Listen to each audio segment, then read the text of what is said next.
به نجوم الهدى أما بعد فقد قال الله تبارك وتعالى في القرآن المجيد والفرقان الحميد أعوذ بالله من الشيطان الرجيم بسم الله الرحمن الرحيم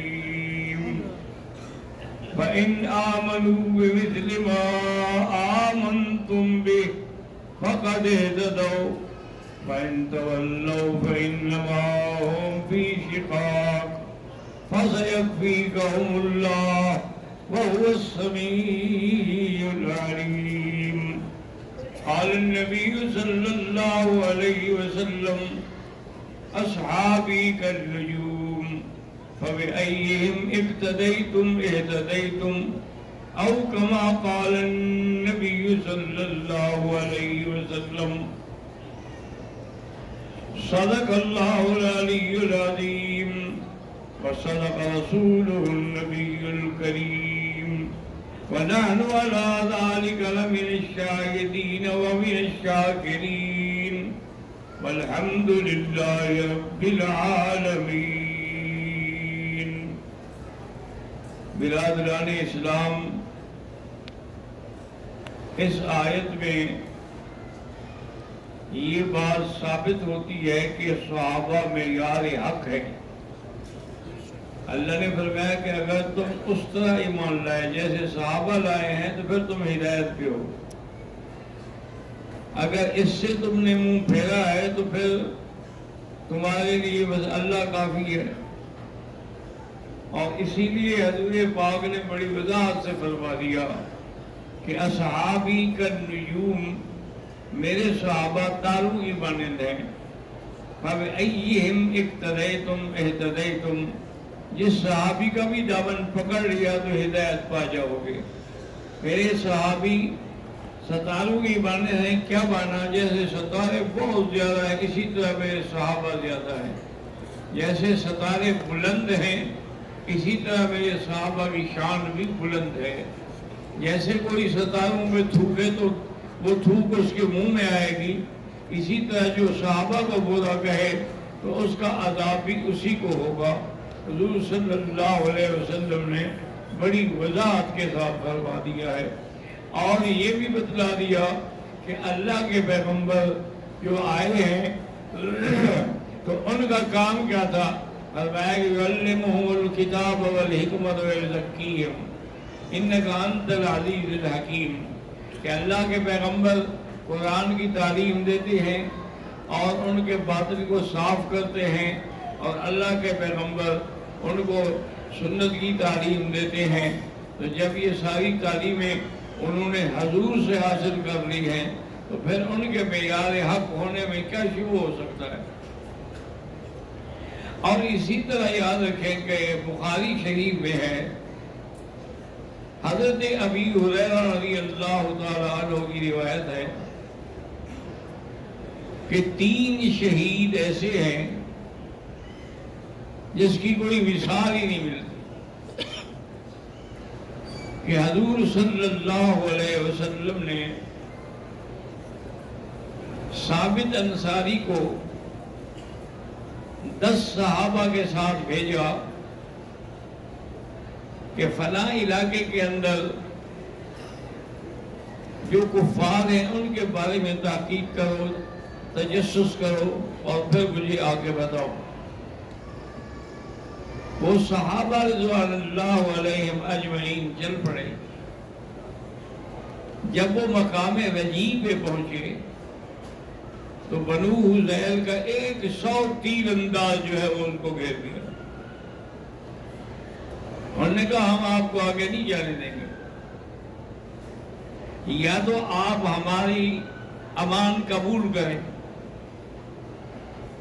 تو صحابی جو اس وفد کا امیر تھا ثابت انصاری، اسے کہا واللہ لا اکبر ذمت کافر، کہ میں کسی کافر کی زبان قبول نہیں کرتا.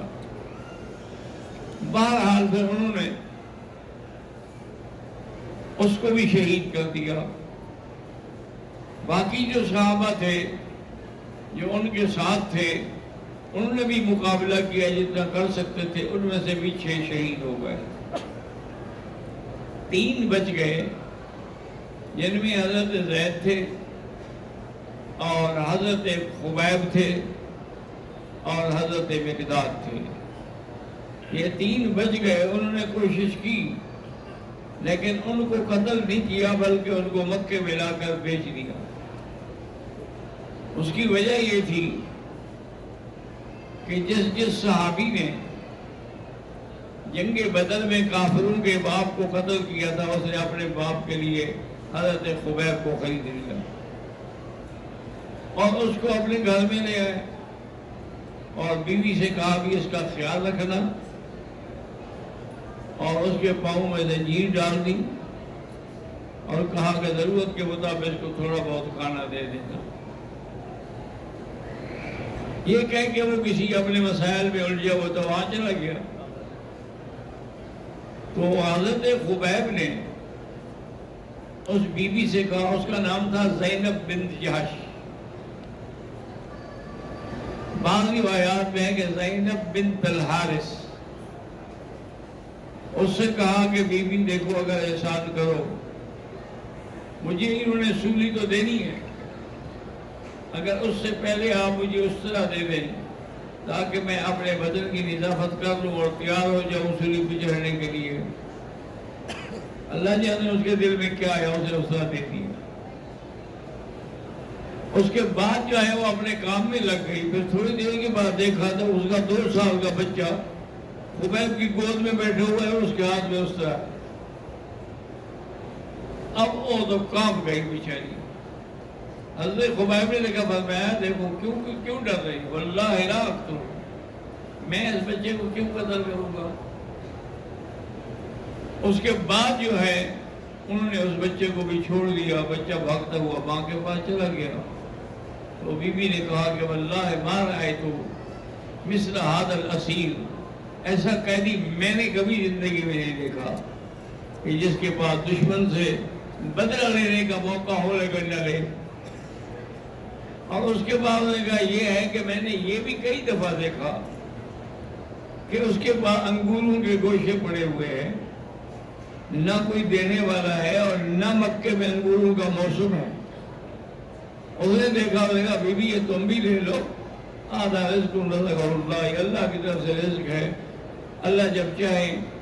جیسے کہ بی بی مریم کے محراب میں ہوتے ہوئے حضرت زکریا نے فرمایا تھا کہ اس کے پاس جب دیکھا کہ بھئی دروازہ بھی بند ہے، محراب بھی بند ہے، روشن دان بھی کوئی نہیں، لیکن فروٹ ڈھیر لگے ہوئے ہیں، قال یا مریم انا لک ھذا، یہ کہاں سے آ گئے؟ قالت هو من عند اللہ، یہ اللہ نے بھیجے ہیں، ان اللہ یرزق من یشاء بغیر حساب۔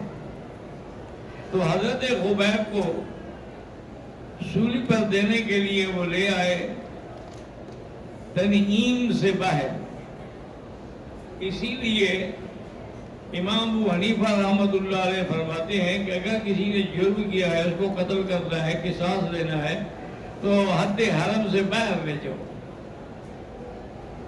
باقی ائمہ فرماتے ہیں کہ کوئی ضرورت نہیں ہے، اس نے جرم حرم میں کیا ہے تو سزا بھی حرم میں ملے گی۔ لیکن امام ابو حنیفہ رحمۃ اللہ فرماتے ہیں کہ دیکھو یہ مشرکین ہیں، وہ بھی اس کو حد حرم سے باہر لے گئے۔ تو بہرحال جب وہاں لے گئے تو حضرت خبیب نے کہا دعونی اصلی رکعتین، مجھے چھوڑو اجازت دو میں 2 رکعت نماز پڑھ لوں۔ انہوں نے کہا پڑھ لوں۔ تو اس نے 2 رکعت نماز پڑھی اور جب سلام پھیرا تو کہا واللہ ہے میرا دل کرتا تھا کہ میں اور زیادہ لمبی نماز پڑھوں، لیکن میں نے سمجھا کہ تم سمجھو گے کہ میں ڈر گیا ہوں۔ میں کسی بات سے نہیں ڈرا ہوں اللہ کے ماں سوا۔ اگر اللہ نے میری موت لکھی ہے اور الحمدللہ کہ اسلام پہ لکھی ہے، کفار کے ہاتھ سے لکھی ہے، تو لست بالی، پھر مجھے کوئی فکر نہیں ہے کہ ہینا قتل مسلمان کہ جب میں مسلمان ہو کے شہید ہو جاؤں تو پھر مجھے کیا غم ہے۔ اسی دوران میں ابو سفیان بھی آ گئے. وہ اس وقت اسلام نہیں لائے تھے, وہ تماشا دیکھنے کے لیے آئے کہ اس کو کیسے سولی دی جاتی ہے. تو انہوں نے کہا کہ خبیب, اگر تمہاری جگہ ہم اللہ کے نبی کو کھڑا کر دیں اور تمہیں چھوڑ دیں. تو جوش میں آ گئے. انہوں نے کہا کیا کہہ رہے ہو, خدا کی قسم میرے آقا کے پاؤں میں کانٹا بھی چبھے تو مجھے برداشت نہیں ہے. میں پھانسی پہ چڑھنے کے لیے تیار ہوں, تم میرے آقا کا نام کیوں لیتے ہو؟ تو ابو سفیان کہنے لگا واللہ ایسی محبت میں نے نہیں دیکھی کسی اور کے پاس جتنی محبت حضور صلی اللہ علیہ وسلم کے اصحابہ آپ سے محبت کرتے ہیں. آپ کو سولی دی گئی, آپ سولی پہ لٹکے ہوئے تھے. کفار نے کوشش کی کہ ان کا چہرہ جو ہے وہ کعبے سے پھیرنے لگے, چہرہ خود بخود پھیر جاتا تھا کعبۃ اللہ کی طرف. کئی دن گزر گئے, وہ سولی پہ لٹکے ہوئے ہیں. حضور صلی اللہ علیہ وسلم نے اپنے صحابہ کو بھیجا کہ کسی بھی طرح کوشش کرو کہ وہ کب تک بیچارہ سولی پہ لٹکا رہے گا, اس کو اتارو سولی سے. وہاں جب آئے, آگے دیکھا کہ قریش کے مشرکین نے تو باقاعدہ پہرا لگایا ہوا ہے. وہ رات دن پہرا دیتے ہیں تاکہ کوئی اس کو سولی سے نہ اتار سکے. کہتے ہیں کئی دن کے بعد ایک رات اسے کچھ صحابہ کو موقع ملا کہ آج ذرا پہرا کم ہے, تو انہوں نے حضرت خبیب کو سولی سے اتارا اور اونٹ میں لے کے اونٹ دوڑا دیے. مشرکین مکہ جو تھے وہ بھی اس کے پیچھے دوڑے. ان کو جب پتہ لگا کہ ہمارا قیدی چلا گیا ہے, تو آپ نے یہ کیا کہ اگر میں اسی طرح اونٹ دوڑاتا رہا اور یہ گر گیا تو اس کی توہین ہوگی, اس کو کیوں نہ ہم اونٹ سے اتار کے زمین پہ لٹا دیں. تو انہوں نے اونٹ کھڑا کیا, اس کو اتارا, زمین پہ لٹا دیا سیدھا کر کے. اتنی دیر میں کافر بھی آ گئے. اللہ کی شان دیکھیں, وہ کہتے ہیں ہم دعا مانگ رہے تھے کہ یا اللہ اس بیچارے کی لاش کی بے عزتی نہ ہو. تو زمین پھٹ گئی اور وہ زمین میں چلے گئے. اسی لیے ان کا لقب تھا بلی الارض, جس کو زمین نے اپنے اندر لے لیا. تو اب کافر کیا کر سکتے تھے جب ایک آدمی ہے ہی نہیں ظاہر طور پر, تو اس کے ساتھ تو کچھ نہیں کیا جا سکتا. تو وہ کافر بھی واپس چلے گئے اور صحابہ کچھ دن انتظار کے بعد کہ دیکھیں کہیں ایسا نہ ہو کہ اس کی لاش کو پھر نکال لیا جائے. لیکن اللہ کی شان یہ ہے کہ پانی آسمان سے برسا اور پہاڑوں سے ایسے آیا جیسے سیل آتی ہے اور اس کی لاش کو بہا کے لے گیا.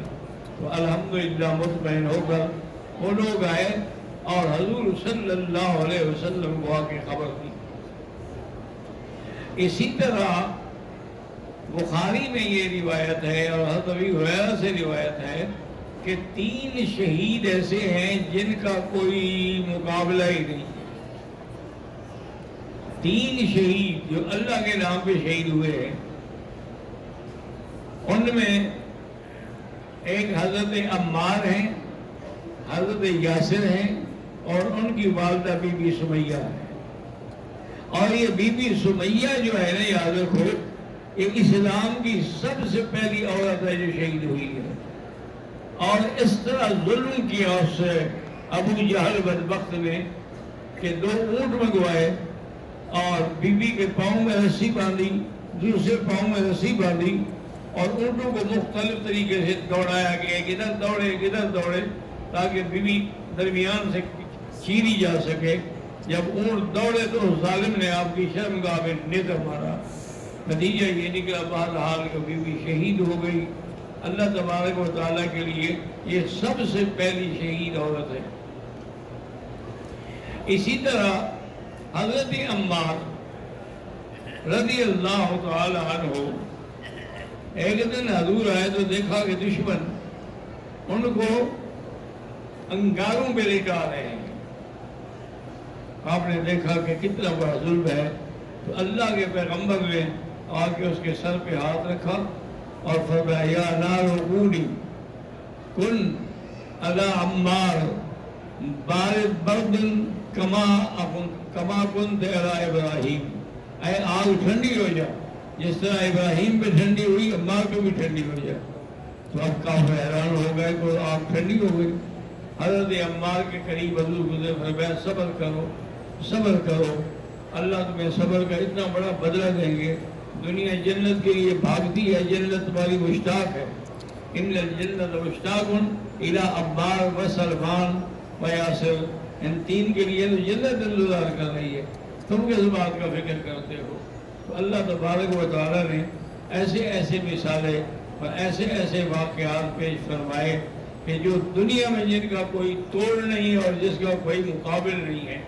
وجہ کیا تھی کہ وہ حضور کے صحابہ تھے، انہوں نے حضور سے دین سیکھا، حضور سے قرآن سیکھا، حضور کی زبان مبارک سے کلمہ پڑھا اور حضور کی اقتداء میں نمازیں پڑھی۔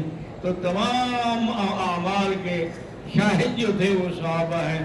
تو اگر کوئی صحابہ کو نہیں مانے گا تو اس نے گویا اسلام کو نہیں مانا، کیونکہ شہود اگر جھوٹا ہو جائے دعویٰ تو خود بخود ختم ہو جائے گا۔ تو یہ اللہ تبارک و تعالیٰ کی بہت بڑی عنایت تھی کہ اللہ نے آپ کے صحابہ کو، حضور صلی اللہ علیہ وسلم کے صحابہ کو حضور کے دین کا وارث بنایا، اور اللہ پاک نے ان کو اتنی ہمت دی کہ جنگ یرموک کے موقع پر حضور نے حضرت خالد بن الولید کو کمان دی۔ اب جب وہ موقع پر آئے تو انہوں نے دیکھا کہ دشمن کی تعداد تو 1,00,000 سے بھی زیادہ ہے اور میرے پاس تو 35,000 صحابہ ہیں، لیکن خالد بن الولید چونکہ اپنے وقت کا ایک ایسا جرنیل تھا جس کو دشمن بھی مانتے تھے، اس نے ان کے مقابلے پر 35 صفیں بنائی، ایک صف، دوسری، تیسری، اور ان کو سمجھا دیا کہ جب اگلی صف ناکام ہو تو دوسری آ جائے، وہ ناکام ہو تو تیسری آ جائے۔ جب جنگ شروع ہوئی تو جنگ کے نتیجے پر ان کے 3,000 صحابی شہید ہوئے، ان کا 70,000 مارا گیا، 70,000 مارا گیا۔ تو اس وقت یرموک کے موقع پر قسطنطنیہ جو تھا وہ اتنا گھبرا کے بھاگ گیا۔ انہوں نے کہا بھی یہ کیا بلا ہے کہ 35 آدمی آ کے 1,00,000 سے لڑتے ہیں اور پھر ان کے کوئی زیادہ سے زیادہ 35,000 آدمی شہید ہوتا ہے، ہمارا 70,000 مارا جاتا ہے۔ اب حضرت خالد بن الولید اور حضرت مقداد بن اسود، سعد بن وقاص، ان نے کہا کہ چلو اب اللہ نے موقع دیا ہے تو یہ بزدل ہوئے ہیں تو باقی جو ہے نا ان کا بھی ہم مقابلہ کریں۔ آگے آئے تو دریا ہے اور کوئی کشتی نہیں، کوئی چیز نہیں۔ انہوں نے کہا حضرت کیسے دریا؟ بول گئے دشمن تو اس طرف ہے۔ آپ نے فرمایا گھبراتے کیوں ہوں؟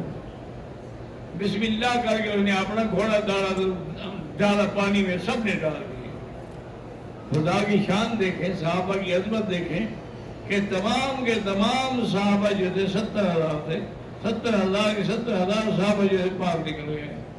جب وہ دشمنوں نے دیکھا انہوں نے کہا یہ کون ہے؟ یہ کوئی جن ہے، بھوت ہے، کیا پتا ہے؟ یہ ان کو دریا بھی نہیں روکتا اور دریا میں گھوڑے ڈال کے آ جاتے ہیں، تو پھر اس لیے ان سے لڑنا جو ہے وہ بالکل بیکار ہے۔ وہ اسی لیے وہ وہیں سے واپس بھاگ گئے اور صحابہ رضوان اللہ علیہم اجمعین نے وہ سارا علاقہ جو تھا اپنے قبضے میں لے لیا، فتح کر لیا۔ حضور کو خبر دی گئی، حضور بڑے خوش ہوئے۔ اللہ آپ کو بھی ہمیں بھی صحابہ کی مکمل اتباع نصیب کرے۔